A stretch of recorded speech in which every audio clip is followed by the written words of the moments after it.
Hello, welcome back. Another video. What a difference.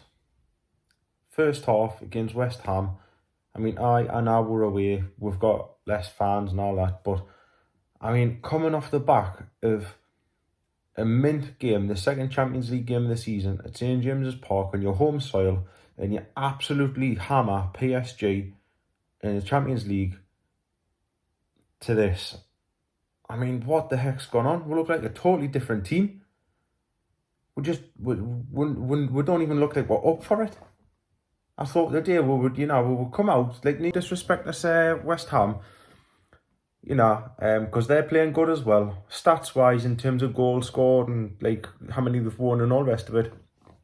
It's not that much different. And they're only a position above winning the Premier League table. I thought we'd come out and be chomping at the bit and just be like, right, yeah, however, we've just hammered PSG with the likes of Kylian Mbappe in the second Champions League game of the season. Let's get out. Let's just get out, get the bit between my teeth and just go and read. West Ham, we're coming for you. And just go at them. High press, get all over them. I mean, there's quite a lot I can point out about that first half. And I mean, I'm not even a football coach. And I can spot the stuff. And they're not seeing it. I don't know if they've just lackadaisy, because it looks lackadaisy to me. I don't know if they've just, like, kind of partied a little bit too hard and had too much to drink after the PSG game. I mean, go out and have a good laugh and that, and have a drink and celebrate a bit. But when you've got a game like this, and West Ham's doing as well as they are as well, you need to be fresh. We just look like we're just so lackadaisy. I mean, we can't string a pass together within 5 yards without nearly giving it away. Sometimes we have given it away. There's been many times in that sort of last sort of 20 minutes, 25 minutes, something like that, where I spotted Sean Longstaff made a run where we had the ball on the edge of the West Ham box. We were doing a little bit of good play there. Things picked up a little bit, quick 1-2s and all the rest of it. And when West Ham's got that many players behind the ball on the edge of the box, you need someone creative like Bruno to just get his head up, spot Sean Longstaff's run, and just either play a through pass on the deck or do a lofted passing. I think it was about 10 minutes before the whistle of the freaking first half there. And nobody spotted it. There was another 2 occasions down the right wing. One was Trippier. Anderson had the ball in the centre mid. He drifted into centre mid, got the ball. He was nearly sort of like number 10 position. And Trippier just had absolutely acres down the right wing. Not one of them spotted him. They tried to keep it tight. 2-yard passes in centre mid. And then we got the ball took off with.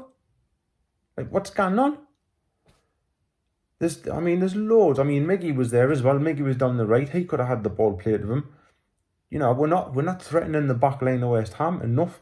They're coming up with a high press, like what we've done with PSG and, many other games.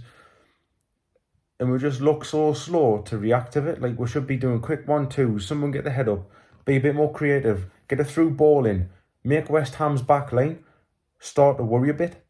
And we're just, Lascelles as well. There's been a couple of challenges with Lascelles on Antonio, like, where him and Trippier had to reorganise. Like, Trippier was like, drop off. Sure enough, the ball went over. His body position was totally wrong. Lascelles on what about, by the way, when the ball went over. Lascelles' body position was just way out of position. He couldn't react in time.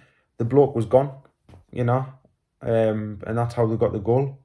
Like, and we need to regroup and just reshuffle and get our heads together, because it's ridiculous. I'm watching just like the replays here, right? There's 3. It's actually the one I was on about, Lascelles. They're literally saying what I'm telling you now. They're telling him that, yet they're saying you with an arrow on the screen saying he should have dropped off.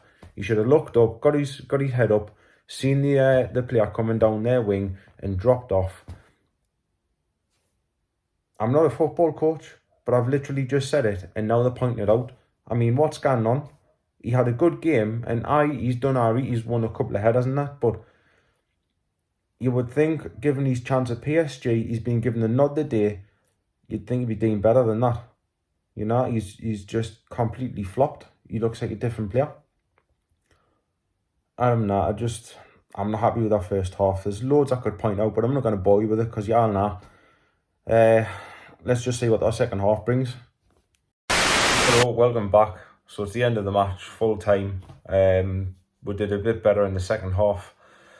Went after West Ham a bit more intensity. So I'm a little bit happier with the second half, but I'm not chuffed with it. You know, it's not the same. For me, it looks like they just had a little bit too much partying going on, or a few drinks too many. So something's up, you know. Whether we were scared of West Ham, I don't know. I just don't know. But it just wasn't the same. We did a bit better. We came out second half. We were up for it a bit more. We went at them a bit more intensity. But then comes the end of the game. The sub that came on, you'll have to forgive us. I can't really comment too much on certain players' positions and all the rest of it like I did in the first half, because I'm watching it on the Fire Stick and it was just jumping like mad. So, you know, I cannot say too much. But what I will say is, yes, we did better in the second half. We came out, we were a bit more assertive. We went at West Ham a bit more intensity. But then West Ham's equaliser, their substitute who scored that goal, he had far too much space. Tonali should have been out at him a lot quicker. Again, lackadaisy, just standing off. He had much more time than he should have done to pick his head up and just go, right, knee one's coming to presses, line up the shot, bang, and he scored. Tonali should have been on him like there was neither tomorrow. If Tonali was out to him a lot quicker, probably wouldn't have happened. So that's it for today's video, guys. Like I say, I would normally comment on it more for the second half, but the Fire Stick, the signal, it was just jumping, skipping every like 2 seconds, and it was doing that thing where it was always on the most important bits, the boring bits in the middle of the pitch where it was just a bit of possession play. It was alright. It's typical. But thanks very much. Do us a favour, support the channel. I would really appreciate it. I'm trying to get the channel up and running, do more regular content for you. I broadcast radio shows. I produce the content myself, and I present the radio show myself as well. It's just me in the studio, 2 hours every Monday, 12 till 2. It's on novaradio.co.uk. We've got the smart app from the App Store. You can get it on Alexa. You can get it on TuneIn if you've got Virgin TV. Look for that. You can get it through there. It's on 102.5 FM. You can follow on Instagram, YouTube. We've got a YouTube channel. Come and have a listen. I'm on tomorrow, 12 till 2. I play all the chart music. I'll probably talk a bit more about Newcastle. I would love your feedback. You can email studio@novaradio.co.uk. You can let us know stuff on here, and I'll try and keep an eye up on the feeds and the comments. Let us know your comments. Smash the like button. Turn the notification bell on so you get notified of everything I do. And subscribe. Cheers.